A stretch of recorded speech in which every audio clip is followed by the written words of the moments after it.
Hey everybody, welcome to another Deck Profile Friday. In this video, we'll be going over probably the most broken deck in the history of the Pokemon trading card game, in the absolutely most degenerate format, like the most garbage, anything goes format to have ever been in the Pokemon TCG, which is the base to Neo Genesis format. And the deck that I'm talking about is the reason why we had erratas on a few cards. Both of them are, well, I guess one of them got errated, and then one of them got banned from the game. The deck that I'm talking about is Sneasel Slowking. And yeah, this deck is pretty ridiculous. You can do so many things. It aims for a high damage output as well as pretty much preventing your opponent from ever playing a trainer card. And it can control your opponent's energy attachments as well. So it's a crazy deck. And I'm going over the version, like the completely illegal version where there was no errata. The main card was still legal. And yeah, let's get into the deck profile. So we have two Sneasel. Yes, these are first edition, by the way. This card is just insanely good. I think it was also reprinted in, I think it was Celestial Storm, Sun and Moon Celestial Storm. Quote me if I'm wrong here. 60 HP, which was actually pretty good for a basic.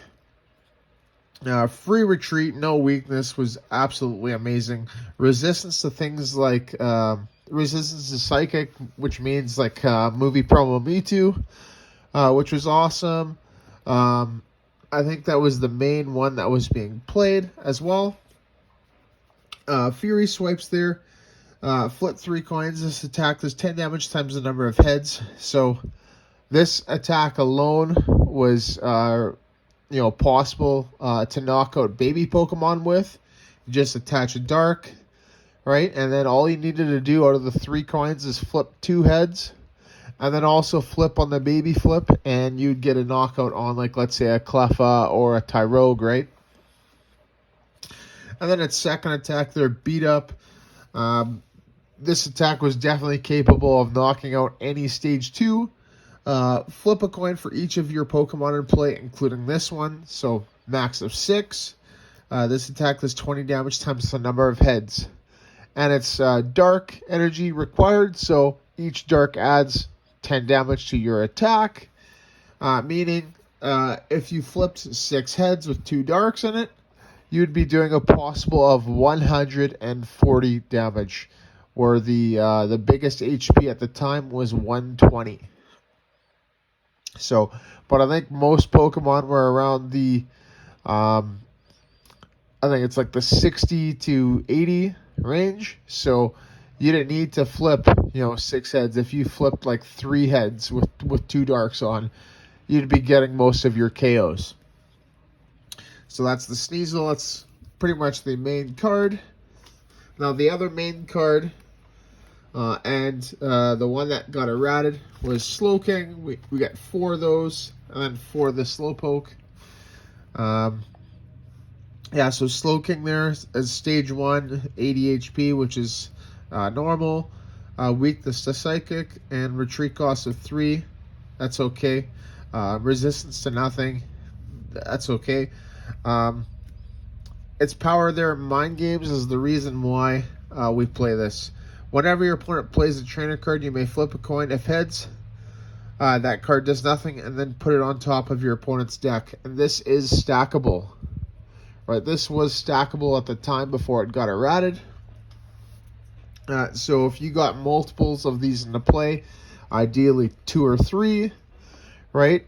Your opponent would, have to get through all 3 of them to play their trainer card, and the chances of that strategy happening is very unlikely. Mind Blast there for 3 psychic. It does 20. And then you flip a coin. If heads, this attack does 10 more damage, and the defending Pokemon is now confused. So, not too bad. Possible 30, right? Definitely a hefty cost, but it's okay. And then the Slowpoke there. It's mainly there just to evolve into Slowking, but it's not too bad there. I think it's probably the best one that we had. So, all right, and then the other, so the support Pokemon, we got Cleffa. Definitely one of the most important cards in the deck. This is what kind of sets off the deck, because what you want to do with this is you want to be able to last your opponent, which shuffles all your all trainer cards in both hands into the deck, and they just stay there. And so what you'd want to do after that is just attach an energy and Eek, refresh your hand, therefore you're able to get your trainer cards while your opponent is stuck with nothing. So yeah, it's pretty standard. It's got the baby rule. Weakness, resistance, and retreat cost are nothing. Just a great starter for this. Awesome. And now we're on to the Tacks. So we got a couple Murkrow. Yes, these are also first edition. 50 HP, which is okay. Retreat cost of nothing, which is good. Weakness to nothing, which is really good. Resistance to psychic. So once again, same case as Sneasel against movie promo Mewtwo. And 2 attacks there. So both of them are actually pretty good. Main look, the defending Pokemon can't retreat as long as Murkrow remains active. And then benching or evolving either Pokemon ends this effect. So this is really good to just to bring something up that your opponent has that can't really do anything, and then you just lock them pretty much the whole game. Feint attack there. Choose one of your opponent's Pokemon. This attack does 20 damage to that Pokemon. And it's not affected by weakness, resistance, powers, or any other effects on it. So pretty cool. We got Igglybuff and Tyrogear. These are first edition as well. So Igglybuff is actually a neat little tech here. Igglybuff is what can get around Slowking. Slowking's mind games, right? Because you can target a Slowking and then have that power just stop working, right? So you're able to play your trainer cards a lot easier. That's why it's very important to play this. I've seen lists play 2 or 3 copies of it as well. You could play 2 if you wanted. I just, I kind of like 1, and I like the pretty much my whole list. So, Tyrogue there, Smash Punch. This is the baby killer, right? You're able to donk your opponent if they just start with a baby, providing you get 2 successful coin flips.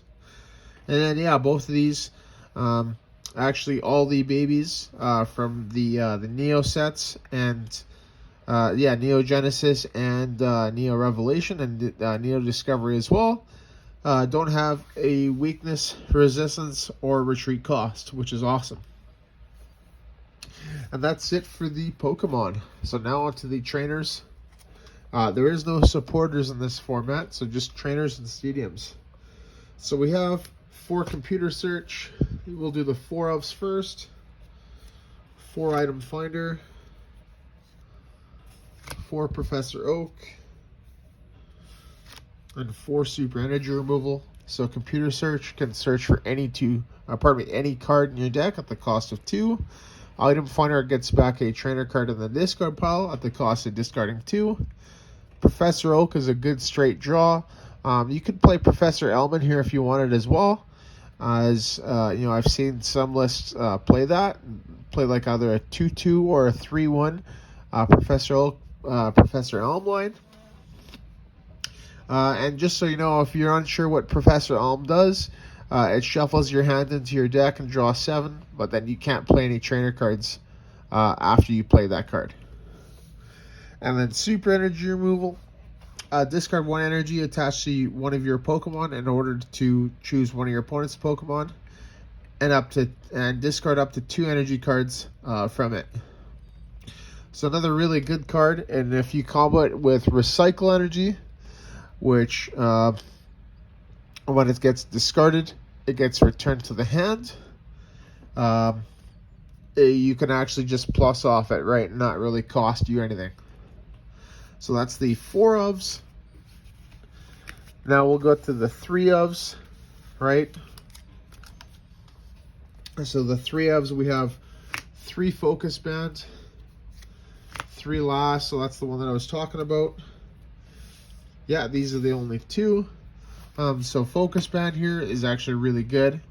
If the Pokemon would be knocked out by an opponent's attack, flip a coin of heads.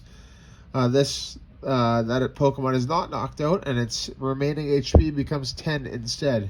And then you discard it. So this is great to preserve your Sneasels and your Murkrow, right? And it's also extra baby protection. So if you are afraid of getting knocked out by that Tyrogue, having your Cleffa knocked out, you can put Focus Band on, and then you have to there has to be 2 successful coin flips in order for your opponent to take that prize.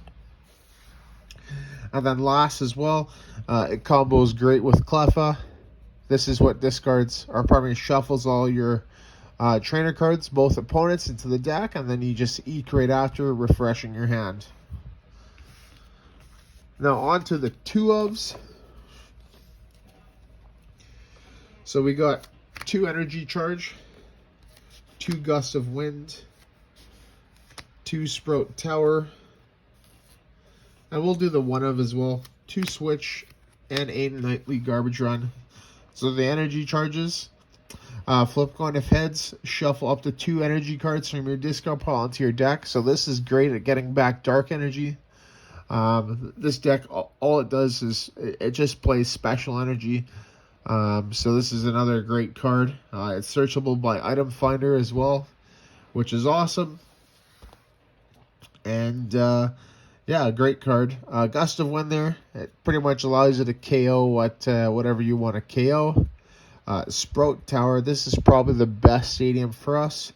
Any damage done by colorless Pokemon attacks is reduced by 30 after applying weakness and resistance. So this is great for things like Chansee's Double Edge, which does 80 to you and 80 to itself. It's great against things like Wigglytuff with Do the Wave, right, for a possible 60. It's great with like Clefable, Erica's Dratini, Erica's Jigglypuff, right? So many cards this affects, and yeah, just a great card. Switch, Switch is Switch, and then Nightly Garbage Run there. So this is great at getting back your Pokemon, right? Which is what you typically want to get, as we don't play any basic energy. And yeah, that's the all the trainer cards. So we'll get into the energy cards. Right, there isn't a whole lot of them. We have 4 dark energies,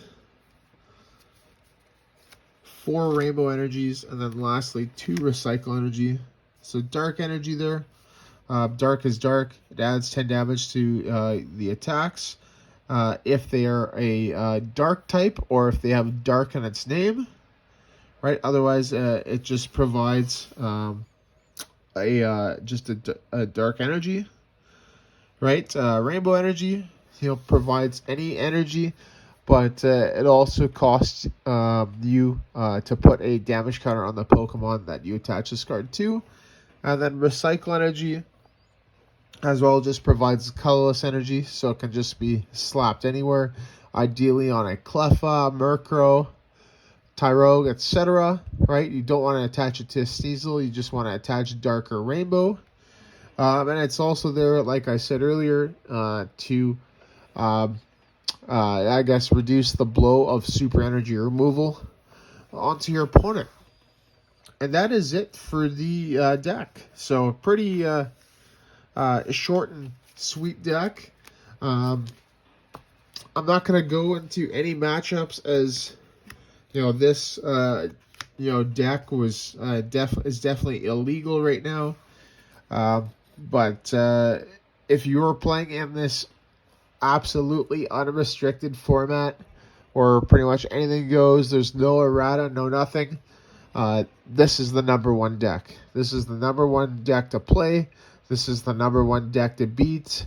And if you were to probably play in a tournament with this, I guarantee you probably everybody in that tournament would be playing this deck. And that does it for the deck profile. So I decided to show something interesting today with the most broken deck there is and there ever was. And yeah, thank you so much for watching. Don't forget to check out next Monday's live opening video, next Wednesday's live gameplay, and then next Friday's deck profile Friday. As during deck profile Fridays, we cover pretty much any format in the history of the Pokemon TCG. It changes week to week. As I'm looking to give everyone I guess a peek into the format, and just show everybody what was kind of played during those times. So awesome. Thank you so much, and yeah, leave a comment, like, subscribe, and let me know what you guys want to see. So awesome. Thank you, and take care.